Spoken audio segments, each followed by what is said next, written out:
panel. And what's my line? Shut the door, somebody. The horse is bolted. Carl has asked me to chair this panel discussion, so it's a wrap-up for the conference, which Carl has organised, and thank you very much, Carl, passing on behalf of everybody for this. So can we now address questions to the panel? Please keep questions short. I think that would be helpful because there are bound to be a number of them, and we've only got about half an hour or something to do this. So over to you. Simeon. Sadly, it's me. I'd like to take something in a darker direction with Chesterton's. There are a few Chestertonians there. Chesterton was good friends with Eric Gill, and Eric Gill, while seen as a great artist, this is particularly relevant to children, Eric Gill was not necessarily a very good man, at least with his family.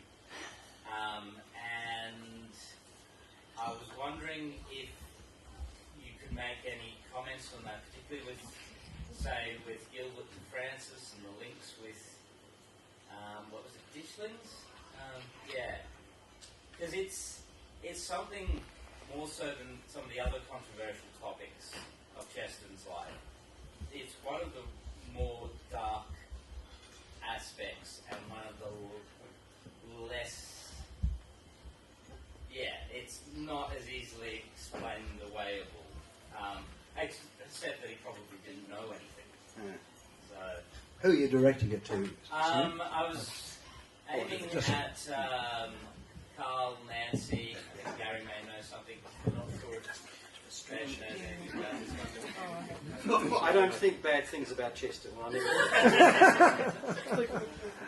I would say that the Chestertons admired the artistic skill of Eric Gill and probably didn't know anything else about him. He designed their gravestone. He designed the Stations of the Cross that are in St. Teresa in Beaconsfield in the church. So we also have to say there must have been some good in Eric Gill. But certainly not an exemplary person. He'll never be up for sainthood. I certainly endorse Nancy's comment. I mean, I'm not aware. I think Chesterton, as Nancy commented earlier today, knew everybody and had a huge influence on so many people, many of whom he didn't know.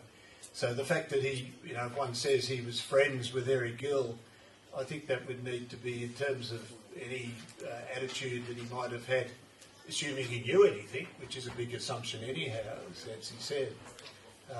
What exactly his friendship might mean with Eric Gill is an entirely separate issue. But, I mean, that particular revelation about his behaviour and particularly interference with his daughter and so on only came out, very much after his death, certainly very much after Chesterton's death.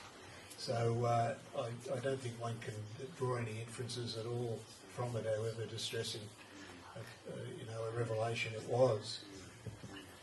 All right, lady here, just yeah. I might just add to that. George Bernard Shaw and H.G. Wells were not exemplary men in terms of their relationship with women, and Chesterton was aware of that. And we befriend people and take them for what they are. If they're not Christians, we can't expect them to behave like Christians, but we still need to be friends with them, keeping perhaps a distance from the corrupt side of their nature. So even if I'll put that the same with Gill. Yeah. You've got to be friends with people, and that doesn't mean you ratify their behaviour.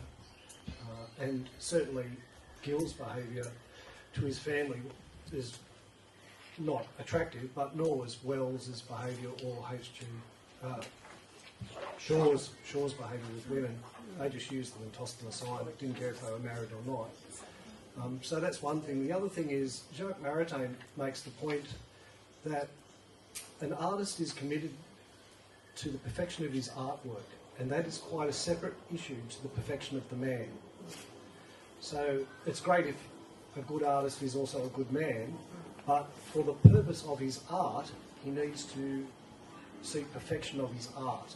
He may not bother with the perfection of his character. Yeah. We need to keep those things separate. Yeah, so you need to keep the perfection of the art separate to the perfection of the man. And anyway, can't we be friends with people we don't approve of? Of course we are. Sorry, was that a question or did you? No, want to- that's just Thank my you. comment. Lady there, please. Me? Yes, please. Yes, this morning after that session with Sophie and David in particular, and this is sort of a good segue what Gary was just saying there. You know, with to this audience, we hear about these things happening, you know, the culture of Marxism, etc.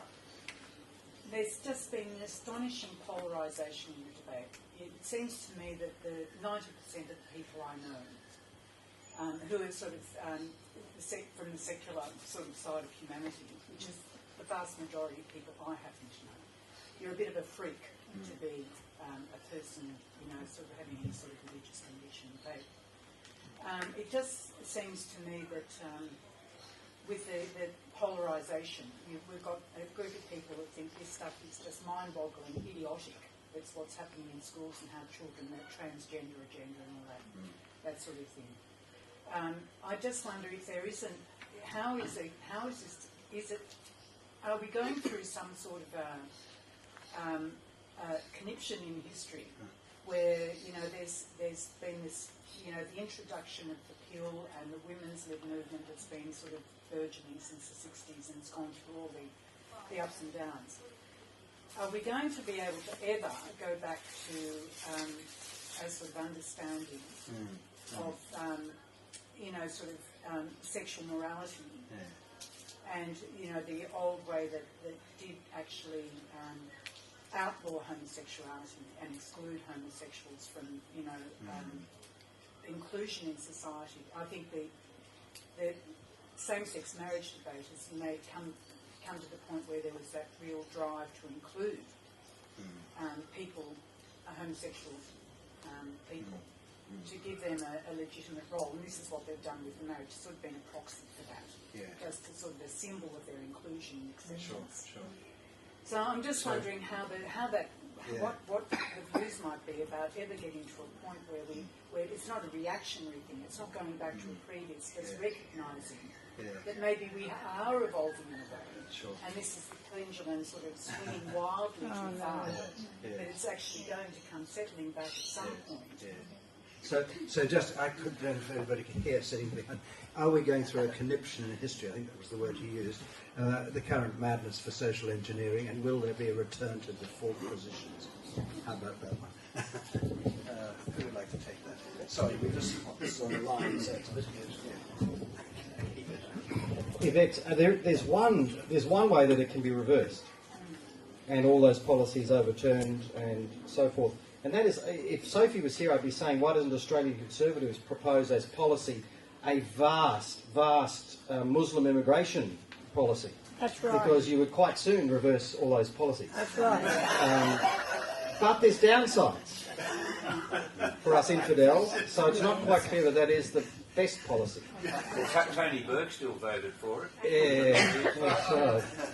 So, no, I think as far as Western Christian culture, we're in that very long sort of palliative phase of our death, and it's going to be pretty ugly, and it's going to be pretty long, and we've got a fair way to go. And I don't know how the culture, which used to be run by the church, how it has any particular recognisable future, and possibly that's the best thing for the church, because our bishops and others will stop trying to be members of the social club and will realise that they are what they should always have been, which is aliens in Babylon, which is where we usually do best.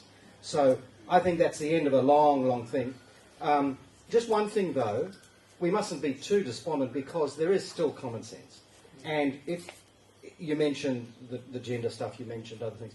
For example, in the marriage campaign, we never made any religious arguments whatsoever. You don't need to. You are appealing to basic structures of nature. You are appealing to people's deep, deep conviction that a child needs a mother Everyone gets that. You don't have to be religious to get that. And that a dad matters.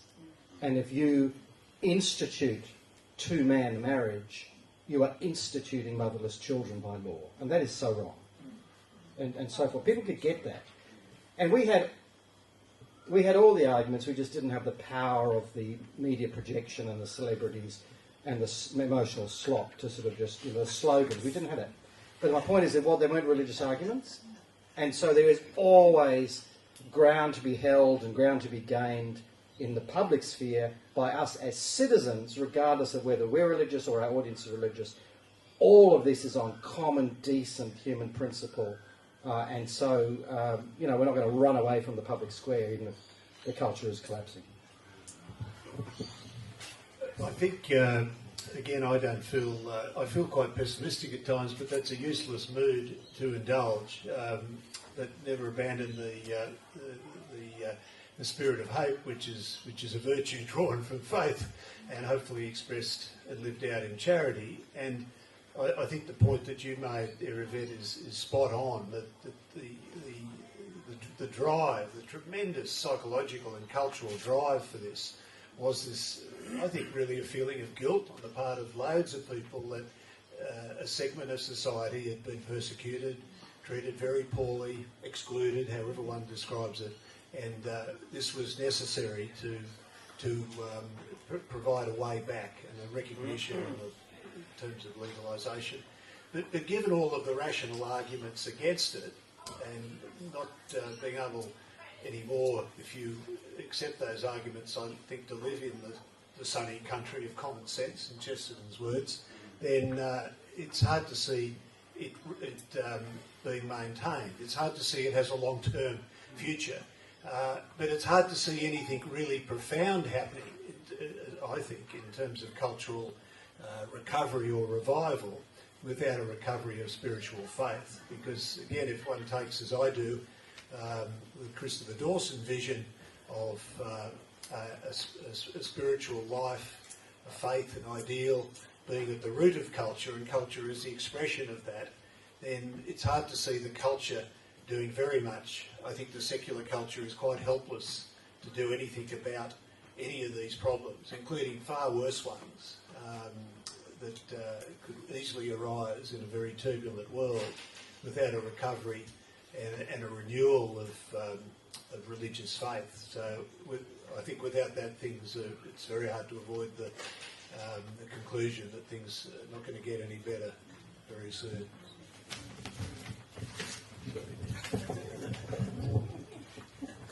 I think I have a couple things to say. One is, if we take Chesterton's example from the book The Everlasting Man, he really does not use the Bible. He does not use any kind of religious arguments. He's arguing from history and from art and from things that we can observe. And so, like David was saying, you don't have to argue from religion. My background is in science. If we could just argue from science, that science is so politicized. I don't know how it is here, but the same thing. But if we actually just used hard science facts, there's no doubt when a child's life begins. Scientifically, we know enough about embryology now. You can't get around the science. The science is there. So if we could just get people to actually use science as an argument, that would be one thing. The other thing that I wanted to say about the culture is our daughter always says, so if we complain, let's say, about, we couldn't get that special brand of whatever at the store because they only had the other 4 brands or whatever, our daughter will often say, first world problems. We've heard that. So one of the things that I've thought, what would change our culture? A war. If we had a war, everything would change. The problem right now, in my opinion, some of what's going on is we have nothing else to focus our little minds on. Yep. And people just go, well, I don't have anything else to think about, so I guess I'll think about, So anyway, that's a happy thought, but sometimes you need something to really shake people up. When I think about, in our country, after 9/11, everyone went to church. Everyone was talking about God. People were praying. And that's in us. And that's still in us. And I'm not saying I want a war, but I know that if something really bad like that happened, people would come back to it because what else have they got? There is nothing else. So I don't want that to happen, but I sometimes think it would take a war. It would take a war to make us come to our senses. But it'll be hard to hold a Chesterton conference in Mandarin. Well, It won't be a very long war. Do you want to go? Yes, I hope there are no sort of mischievous left-wing tweeters here, because I imagine one would read like, conference demands new war. What if I started? Yeah, and Muslim immigration. It reminded me of a story about the old lady who swallowed a fly. And the spider would solve the problem in the short term. Next question. Yes, lady down there, please. I have a question for Nancy. I loved your presentation on Mrs. Chesterton. She sounds like an amazing woman. Yeah. And she also sounded like a really amazing young woman. I'm wondering if you think she'd have any advice for young women right now in the 21st century trying to navigate lots of crazy things in the world. What would you say to a young Christian woman? That's a nice crisp question. That is. Frances, like GK, believed in common sense. She was a very practical woman. So she would say, don't look to the culture for your answers. Look to your faith. Practice your faith. What we see, what we call the corporal works of mercy, that is what she was busy doing when she met Chesterton. And so, what are today's people doing? They're wasting their time on video games, and they're binge watching TV shows, and there's a world of people that need us out there. And I think Francis would say, get out there and help. That's going to do you way more good than anything else that our culture offers you to spend your time doing. So that's what I would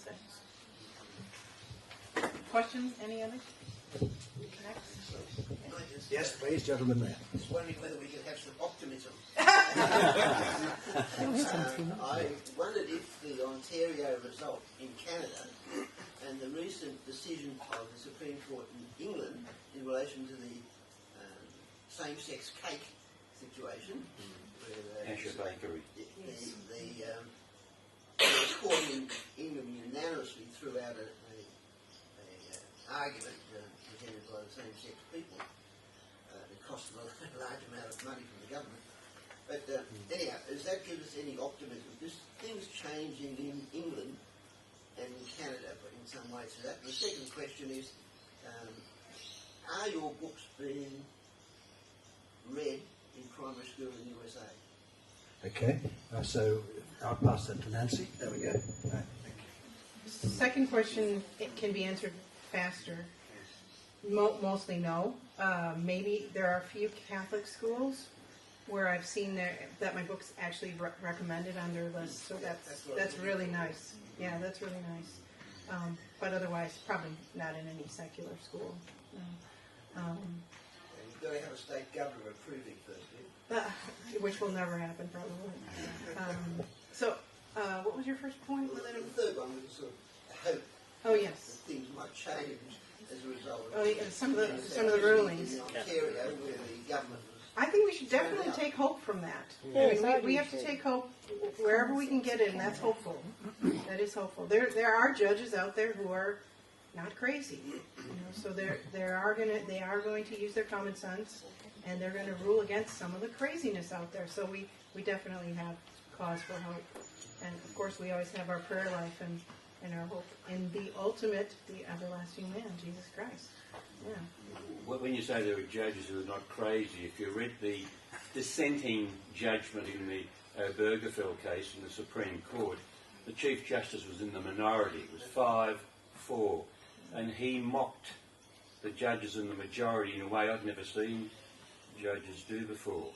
He spoke of their legal ratiocination as being so weak that even same-sex marriage proponents would be embarrassed by the absence of reasoning. And It was a great judgment to read. Just that's another thing. You know, our society, our language, our ability to communicate is degraded. And I don't know. I think one of the symptoms or one of the causes is TV shows today. They're horribly, you know, the way people talk to each other on TV. If anyone uses that, especially young people, as a way of normal conversation, that's not. It's not civilized. But what's civilized? What are young people learning about civilization? They don't, and that's why. Now, and the other thing is the use of cell phones for everything. Everything. It's not life if it isn't Instagrammed. It's not life if I haven't Snapchatted it. You know, these young people are living online, and everything is, you know, a soundbite. They don't know how to have conversations. They don't know how to formulate their own ideas and think their own thoughts. But it's scary when you think that one person is in charge of Facebook and they can control what you see. That is just scary. The laws introduced in Yeah. relation to social media. Yeah, social media. I mean, it's just, yeah. So, anybody else want to comment on it? Anthony, I'll try and be optimistic, but first I'll be realistic on the lawyers like yourself. Look, the game of taking the Ashes Bakery Christian couple through all this process. Yes, they've won, but how exhausting is that? And haven't the others been taught a lesson? Next time some gay activist comes and says, "Make me a cake with a pro-gay marriage slogan on it," well, sure, the moment's passed, but there'll be other occasions, pro-transgender for kiddies slogan or something. Now, they objected to do that. It wasn't a wedding cake. This is a wrong reporting. It was a cake with a slogan that they were being asked to write. And the Attorney General for Northern Ireland went out to bat for this young couple in the courts and said, you cannot compel the speech of anybody, whether it's in print or in icing sugar. Good one. And even then he didn't prevail. It was still found. So eventually at the highest court it was overturned. But think of the time and expense and ulcers and grey hair along the way. That's what they do. It's lawfare. It's exhaustion. And there are more gay activists than you could poke a stick at who are just waiting for a chance to lob, as this bloke who I've never heard of, who lobbed this complaint to the medical board about me because I retweeted those 2 tweets. That generates a whole process. The machinery of the state cranks into action and drags me over here. All because this fellow took offence. Doesn't cost him a penny, but it's far worse. Here in New South Wales, you have this serial gay activist who's complained, I think, 24 times about a Queensland friend of mine because of things he said, which are just legitimate exercise of his opinion on gay marriage and the armies, you know, participating in the Mardi Gras, whatever. This guy's apparently done 24 separate complaints, and he stands to gain $100,000 maximum and personal injury for being offended. Had nothing to do with him. So the system is deeply, deeply corrupt, or whatever the word is, wrongly structured. And that is designed, as all human rights commissions are designed, they're designed to limit the human right of free speech. They are designed to establish acceptable attitudes in society which the deplorables shall not violate, and essentially when they do violate it, to give them lots of misery. That's what the structure of human rights and anti-discrimination exists to do. So until we have the numbers in government and the guts in our parliamentarians to just get rid of this apparatus, which really does so little good for anybody, then we're going to continue to be crushed by it. So that's the unhappy side of things. The optimistic side, I can't remember, there was something, but there was something else. I'm sorry, I've forgotten Anthony. What about the British? Oh yeah, that is quickly. That's a happy thing. That's in Canada. That's another case of winning. But in Canada, Ontario got a state government who went in and overturned a lot of the extreme progressiveness of the previous. But again, I don't know if that's such a cause for cultural celebration. It's more that that's serving the self-interest of his constituency to bring down power prices rather than worship at the altar of Gaia. You know, there's a group who want to worship at the altar of Gaia, and there's others who want their power cheaper. and this guy got in on the votes of those versus the high-minded pantheists over here. So that'll be a struggle, but neither of that really gives us a whole lot of joy. It doesn't mean there's green shoots of the culture. So that's as close as I can come to being optimistic. Gentleman over there in the corner, please. Can I just make one comment, just to bring it back to Chesterton? He said human affairs are so complex that we often get the opposite effect to the one we intend. So I think with all the legislation, it is going to get the opposite effect to all the activists actually intend. But it will be a long-term process. And that's the other thought. And Chesterton's God, as the wisdom literature says, is the defender of truth. He will defend his truth. It might not be in a time frame that suits us, but our reverence will be to accept his time frame and not try to impose ours. So that would be the two things, or three things I would say. They won't achieve what they think they're going to achieve because human affairs are just too complex for an easy. It's not a sausage machine where you put in mince and get out sausages. We're going to get that with the Religious Freedom Bill. I think I'm looking long term. I'm looking long term. I think time. We want things to happen instantly. Our God does not care about our time frames to that extent. And as I said, our reverence is to accept his time frame and not insist on our own. And yet he's the defender of truth. He will defend his. It's his truth, not ours. So that's where I find my optimism. And the other point is, for me personally, I have to remind myself, in amidst all the gloom and potential conflict and potential suffering, God put me here in this time for a reason, and he wants me to be faithful. Lovely. Thank you very much. And gentleman over there. Right. That speaks to Congress. Progressives progress, but conservatives then conserve. In other words, the progressives make these new laws, but the conservatives don't obey. David, can you speak to what needs to happen? How is it seems to me that that's a psychological problem for humanity, for conservatives particularly. The 18C was very, very disappointing that Abbott didn't overturn 18C. And Chesterton was right, conservatives conserve. Yeah, true. But what's exciting about the present time for the young generation is that the conservatives are now the counter-cultural radicals. And that's much more exciting than just being a conservative. So they can try and conserve what's left in the culture. But even to do that, as Yvette was saying, everyone looks at you, wow, you want to preserve that stuff. So there's still a lot to conserve. We need to get more organised. And what we're saying to the young people is what we can at least do is hold back the evil by essentially using our numbers of committed Christian people to get in and essentially take a fair bit of control of the political parties. It is so easy to do, it's embarrassing. You only need a few dozen. Safe rooms, though, that have trigger warnings, are they the same young people you're talking about? No, I'm talking about Campion graduates. We're talking about serious warriors here, and their circle of friends, and a lot of our young people up in Queensland. So, our side will only get serious once we are really stinging and really, really hurting. Just like the other side, so to speak, has gnashed its teeth under the domination of this essentially Christian culture for centuries. And they've been working, their rage, their malice has been working and working for all this time, French Revolution on right through.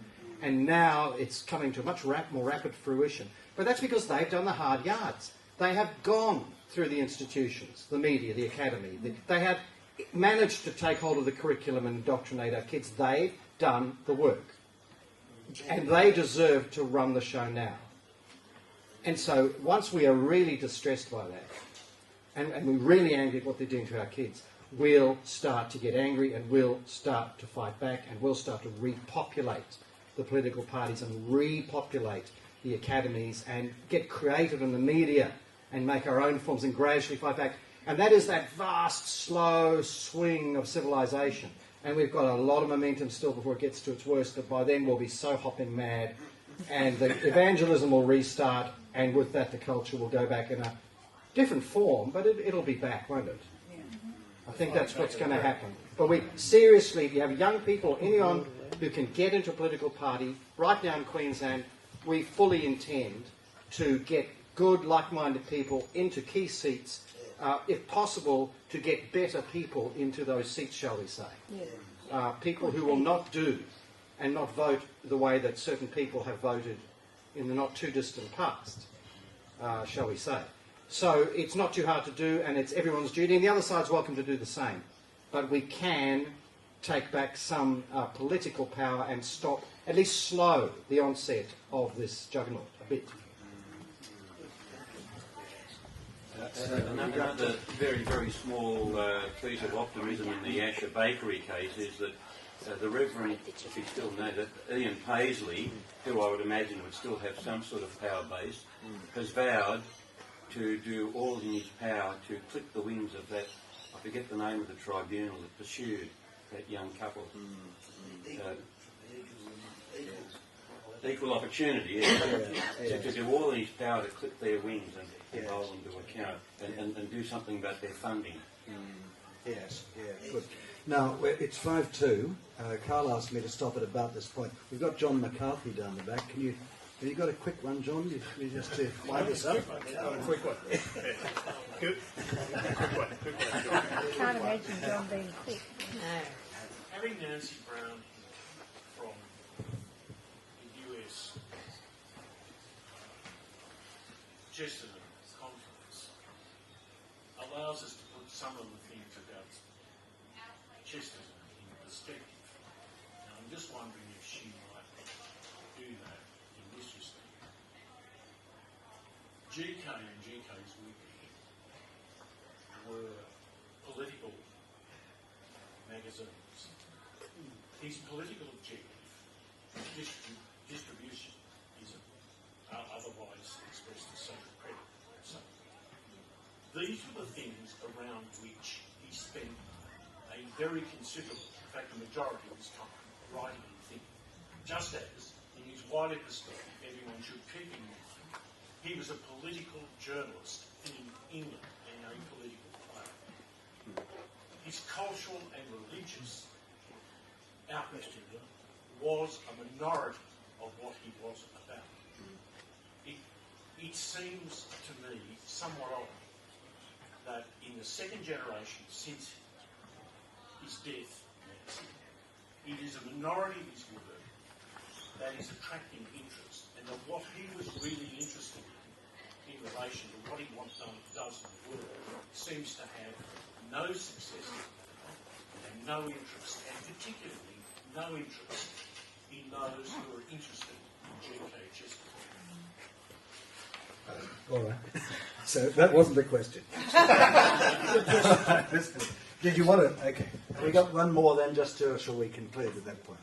Okay, one more, please. Yeah. One more from yes, the lady there, please. David, Dr. Van Gent, you quite rightly said that we should be able or have access to these people in the medical and science fields who have said things which are quite right and true about, what you were saying earlier. For example, I can remember Paul McHugh, but I can't remember others. Now, how would a layperson like myself get into these people, get their publications, or be able to quote their publications, a year of publication, their journal or whatever?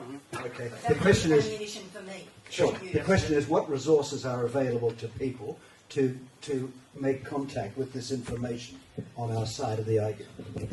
Yeah. On that question that I addressed today, I think that's chapter 10 of my book, has a lot of that. And if you get it on ebooks, it's all got hyperlinks, and you go ching, and you're reading Paul McHugh's article in the Wall Street Journal, or ching, and you read whatever. So it's all there. But the great book to get is Ryan Anderson's book called When Harry Became Sally.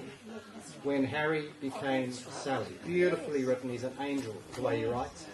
But my little book, stole as much as I could from Ryan before, prior to this, his book.